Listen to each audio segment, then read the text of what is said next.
pemahaman-pemahaman yang salah fatal yang disebarkan oleh influencer yang anak muda yang bahkan waktu kita berkarir dulu mereka tuh mungkin masih SD gitu loh. Lu pernah nggak ngomong sama orang yang kelola Dana Triliun? Itu yang gue serve tiap hari dan gue nggak pernah open ke publik. Guys, siapa dari kalian yang masih bingung apa bedanya trading dan juga investing? Pasti juga kalian nggak tahu nih, yang mana yang lebih cuan, trading atau investing? Kalau di luar sana sih banyak yang bilang investing lebih cuan. Nah, makanya pada video kali ini kita coba bahas lebih lengkap apa sih bedanya dari kedua hal tersebut langsung sama masternya. Halo Pak Gemma, halo Bu Koni. Saya ini ngeri banget nih sebenarnya teman-teman di sini karena yang ini masternya bulan dan bintang seperti kalian tahu sendiri. Gue lempar sepatu lagi nih. Jangan, ntar benjol. Nah yang ini masternya equity dealer. Waduh. Jadi kalau belum tahu sama Bu Koni ini, gue ceritain deh. Lu mulai berkarir di dealer tuh waktu dia masih belajar kencing lurus loh. Oh ya. Kelihatannya dong mukanya tua ini. Masih muda ini sebenarnya. Ya, jadi namanya siapa? Suryana Febrianti. Panggilannya? Panggilan artisnya Koni. Koni. Wih, kayak itu apa? Animasinya Line ya? Line. Iya benar. Koni Bakri bukan sih? Oh, belum. Koni Bakri. Keren. Jadi dia pemegang license dari Otoritas Jasa Keuangan sebagai equity dealer. Yes. Equity dealer itu emang apa? Jadi dia nginput orderan langsung ke remote, langsung ke bursa kan? Iya, kayak pialang saham lah. Pialang. Yes, lo input order. Kalau dulu di zamannya Wall Street yang Telepon teriak-teriak. Oh, Jadi berarti biasanya megang duit-duit gede dong? iya dong. Makanya gua undang ke sini karena topik bahasanya adalah Trading investing. Yes. Ya kan, yang mana yang paling benar gitu. Nanti habis ini gue ceritain. Tapi yang jelas dia license dealer, ya gue punya WPPE, gue punya wakil manajer investasi. Jadi gue sebenarnya bisa kerja di asset management sebagai fund manager gitu. bisa banget. Kalau saya punya kalian netizen. Iya. Certified netizen ya. Indonesia. Jadi Koni itu melayani institutional Yes. fund, dia melayani fund manager. Saya nggak perlu sebutkan namanya, tapi yang jelas orderan yang masuk ke dia itu dia bisa nginput sehari mungkin 100M dia pernah gitu ya. Pernah. Nah, jadi dari sini tuh kita akan coba membuka data. Jadi jangan sampai lu percaya sama influencer yang asal ngomong bahwa trading itu judi. Investing itu yang paling baik. Nah, ini kan akhirnya orang nanya ke gua tuh sebenarnya trading atau investing? Ya. Saya di Astronaci itu mengajarkan trade fasting. Waduh. Saya ulangin. Trade fasting. Trade fasting. Trading, investing. Trading dan investing. Anak muda kayak saya kan punya uang 1 juta yang biasanya denger dari media sosial, 1 juta ya kamu tabungin aja di saham. Gua akan kasih tahu dulu di buku ini. Ini yang edisi lama, ini yang 4th edition. Oke. Ya, yang 4th edition. Technical Analysis Explained, Martin Pring. Oke. Martin Pring ini teman kita juga. Di IFTA Conference 2018 gue banyak ngobrol sama dia yang juga. terakhir itu. Ya, nih Ya. kalian bisa lihat fotonya nih Mas Martin Pring. Nah, tahu Charles Henry Dow nggak? Dow teori. Ya, yang bikin Dow teori, yang bikin indeks Dow Jones. Ya. Jadi kalau lu bilang bahwa Dow teori ini nggak berguna atau si Dow ini juga tukang judi atau apapun itu, ya lu mati aja, Bet. Jadi dia adalah jurnalis Wall Street pada zamannya. Ya. Ini gue bacain nih buat teman-teman di rumah ya. Starting in 1897, 1897, ya kan? An investor who purchased the stocks in Dow Jones Industrial Average following its Dow theory buy signal, following Dow theory buy signal. Jadi pada saat konsepnya Dow theory itu mengatakan buy, dia melakukan investment dari $44 tahun itu. Tahun 1897, $44 itu grow about $51,268. Di sisi lain ada account satu lagi dengan angka yang sama $44 selama 3 tahun itu cuma growing sampai $2.500 doang. Dengan cara yang berbeda. Buy and hold versus sama yang satunya mengikuti Dow signal, Dow teori signal. Ini bukunya. Kalau lu menganggap bahwa apa yang gua katakan ini bullshit, kenapa gue bilang lu mati aja? Lu mesti ketemu Martin Pring, lu debat sama dia, lu gali kuburnya Dow, lu debat sama dia. Ngeri sih, Pak. Kecuali lu lebih pintar dari orang-orang ini, Iya. lu adalah bullshitter. Kon, lu bukain aja, Kon. Selama ini kan lu tahu ya, ini juga seluruh equity dealer di Indonesia yang pegang account-nya fund manager, dah gitu aja. Kalian komen di bawah. Jadi kita mencoba memerangi pemahaman-pemahaman yang salah fatal yang disebarkan oleh influencer yang anak muda yang bahkan waktu kita berkarir dulu, mereka tuh mungkin masih SD gitu loh. Masih SD. Nggak tahu apa-apa. Ya kan, zaman sekuritas yang zaman dulu ada fraud apa, mereka belum apa-apa. Sekarang kita buka aja semua nih dengan segala hormat. Teman-teman dealer senior yang ada di Indonesia yang mengelola atau melakukan transaksi, merepresentasikan dari dana pensiun, aset manajemen, silakan komen di bawah.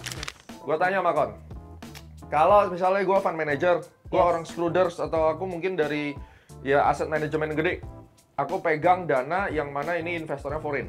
Yang FFFF itu, ya tapi yang asli bukan aseng ya, yang asing. Kira-kira kalau misalnya gue kasih job ke sekuritas ke Yobi, Yobi, ini 200M gue mau beli Astra International, gue harus dapat harga terbaik dalam durasi 3 minggu. Gue nggak mau tahu nih.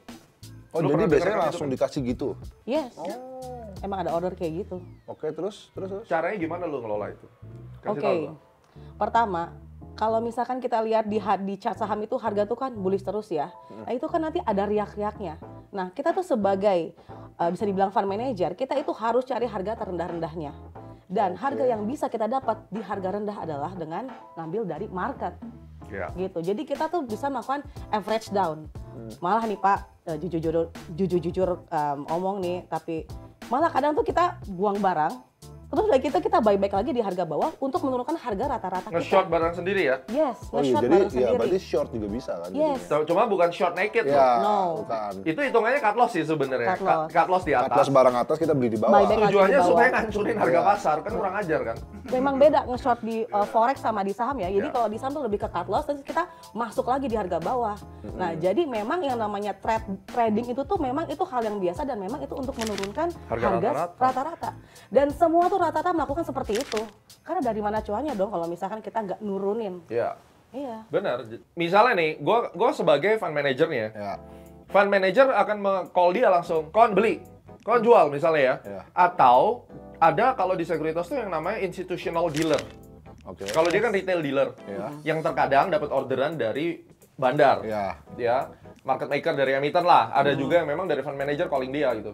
Dan memang Astronaci juga sering ngerjain proyek-proyek. Jadi misalnya ada emiten mau dalam tanda kutip maintain harga. Kita offering, Astronaci ada 2 sekuritas misalnya.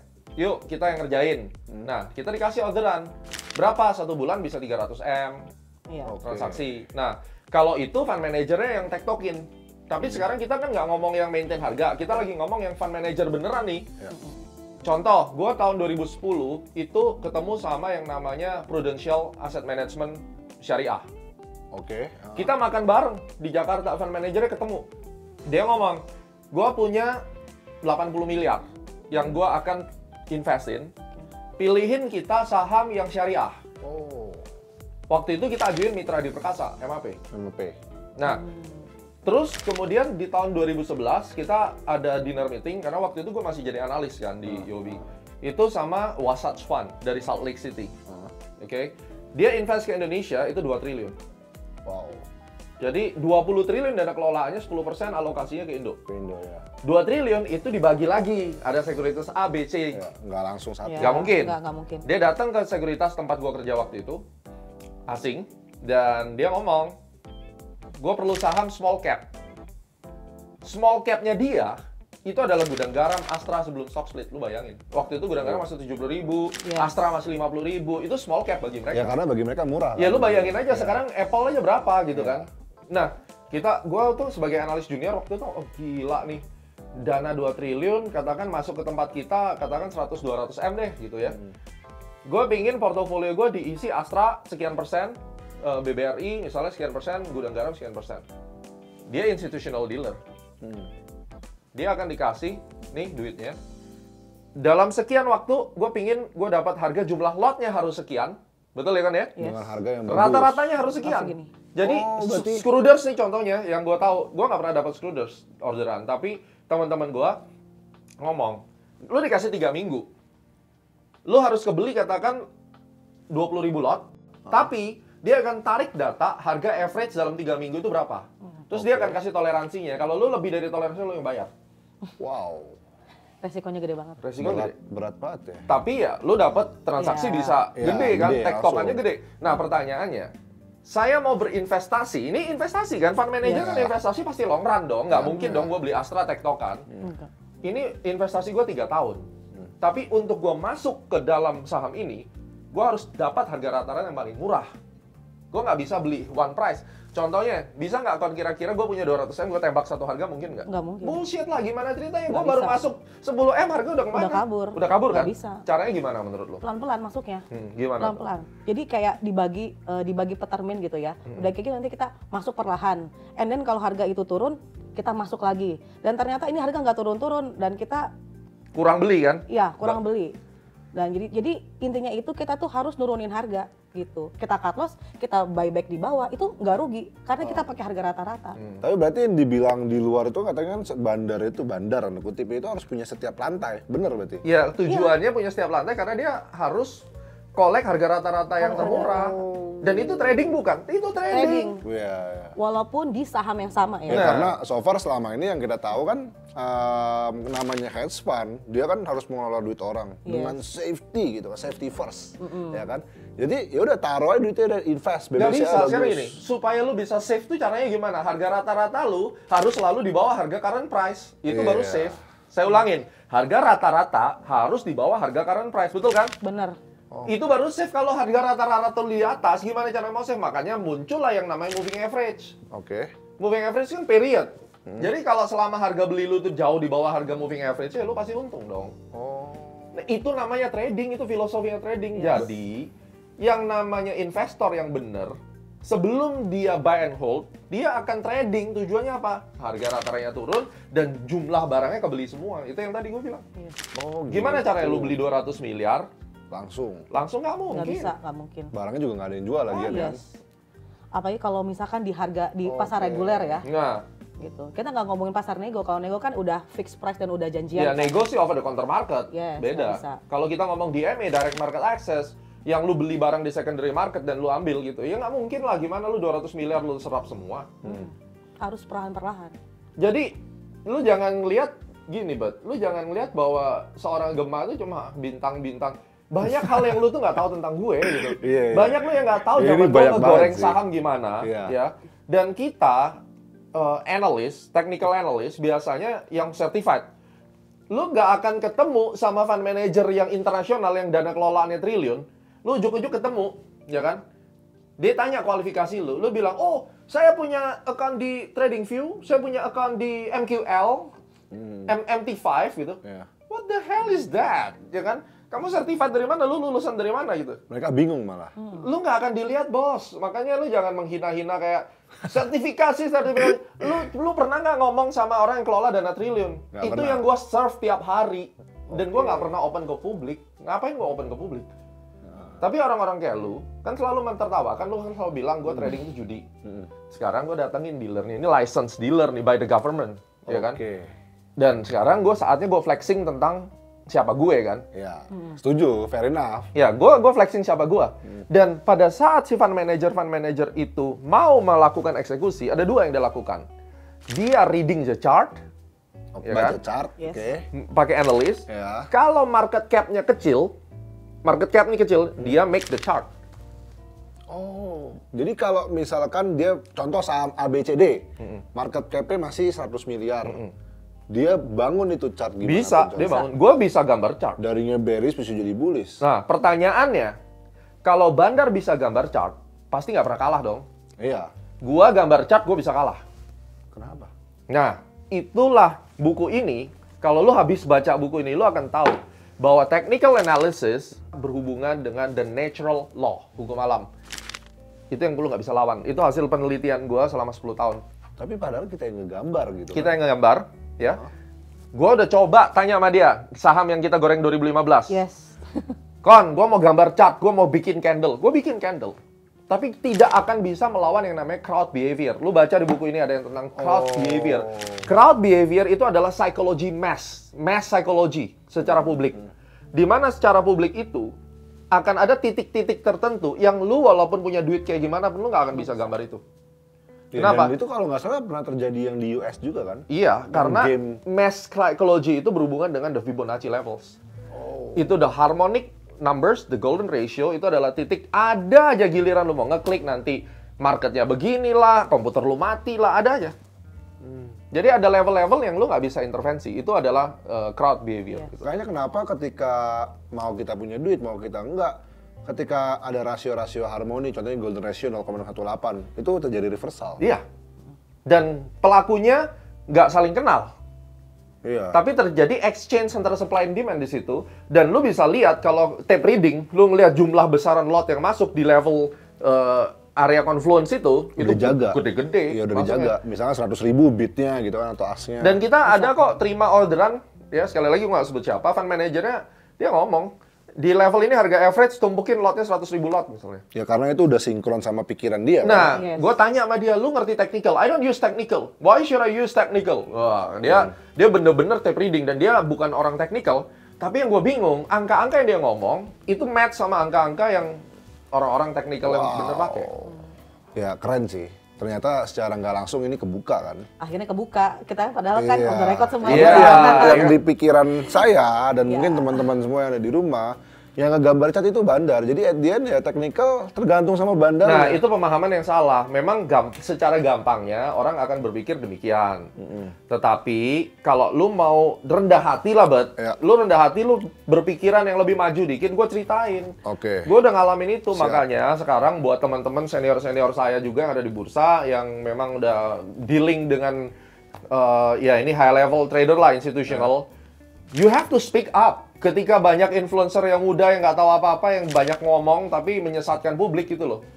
Trading is not a gambling. Ya. Trading adalah satu aktivitas di mana kita harus mencari posisi supaya harga average kita bagus. Tapi banyak yang tidak paham sehingga trading itu menjadi gambling. Itu saya setuju. Iya. Tapi bukan berarti trader itu orang goblok semua. Ya enggak lah. Yang ngeliat candlestick goblok semua itu ya Ya enggak lah. aneh itu orangnya. Nah, nanti di episode berikutnya kita akan bahas candlestick itu psikologinya apa. Ya, bagaimana sih candlestick itu terbentuk dan kemudian kalau misalnya ada candlestick itu apa yang kita bisa baca di situ. Oke. Tapi mungkin sebelum penutupan, satu pertanyaan lagi. Last, dijawabnya bisa singkat ya. Jadi banyak yang masuk pertanyaan ke kita. Sebenarnya itu lebih bagus kita itu kalau sebagai pemula punya uang 100 juta misalkan. Yang trading berapa persen, yang investing berapa persen. Oke. Untuk menjawab itu, gue punya paper ini. Ini kita ambil dari ResearchGate. Ya. Ini adalah penelitian oleh Lukas Menkopf dan Ulrich Schmidt. Oke? Dari Jerman. Kalian kalau mau, ada link di deskripsi, kalian bisa download. Di sini ditemukan hasil penelitiannya. Ini penelitian nih, ya, research. Ini ada 4 ya, ada buy and hold, momentum, contrarian, dan others. Kalian bisa lihat di layar. Lu kan udah baca ini tadi. Ya. Kesimpulannya apa? Dari Jadi- hedge fund ini, dari 4 style trading mereka, ini yang mereka ambil yang paling sama bagus. rata. Mereka sama rata, jadi mereka saling mengkombinasikan. Jadi Yang hasil paling performance yang paling gedenya apa? performance paling gede tadi nggak ada sih. Mereka menyebutkan bahwa memang itu semuanya digabungkan. Oke. Jadi dikombinasikan. Jadi mereka tidak cuma buy and hold ya? Ya, mereka ada kontrarian juga dan lain-lain. Oke.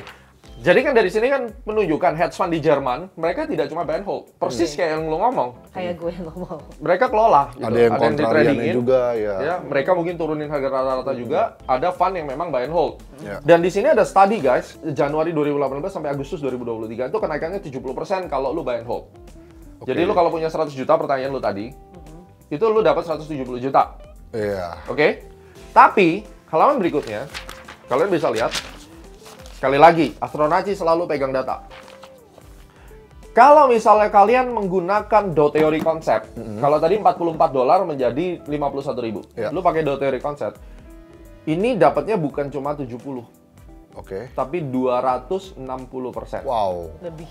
gede banget Itu ya. total kenaikan setiap primary trend. Bila dikurangi secondary trend, kurang lebih plus 63,78%. Ya itu karena secondary kalau yang turun-turunnya itu kan. Ya. Turun-turunnya kita hitung rata berarti. Ya, tapi secara keseluruhan, lu akan hitung kalau setiap primary lu ambil, turun, lu jual nih, lu ambil lagi di bawah, ya kan? Itu dapatnya 260%. 260. Wow. Selisihnya jauh banget. 3,5 kali lipat. 3,5 kali lipat.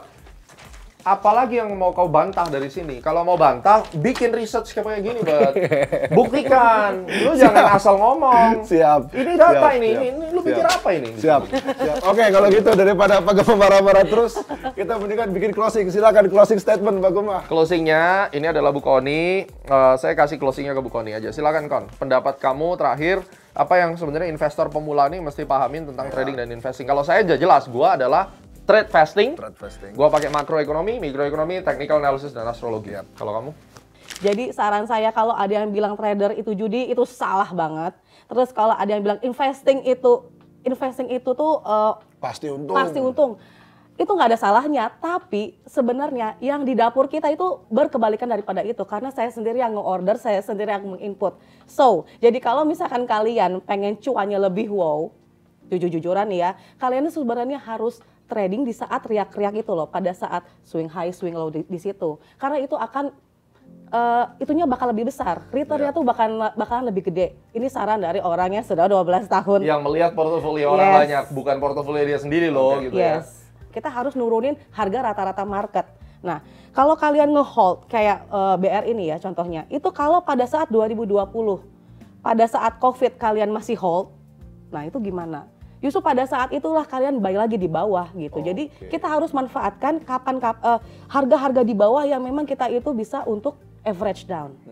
Jadi bukan beli langsung di hold lama, nggak gitu. Dan nggak ada salahnya lu cut loss dulu, nanti beli di bawah. Karena itu yang dilakukan para fund manager juga. Ya, itu lebih ke teknis strategi kita di dapur saya ya gitu. Oke, mantap. Tradepreneur. Semoga bermanfaat. Jangan lupa di subscribe dan di like dan share video ini ke teman-teman kalian semua.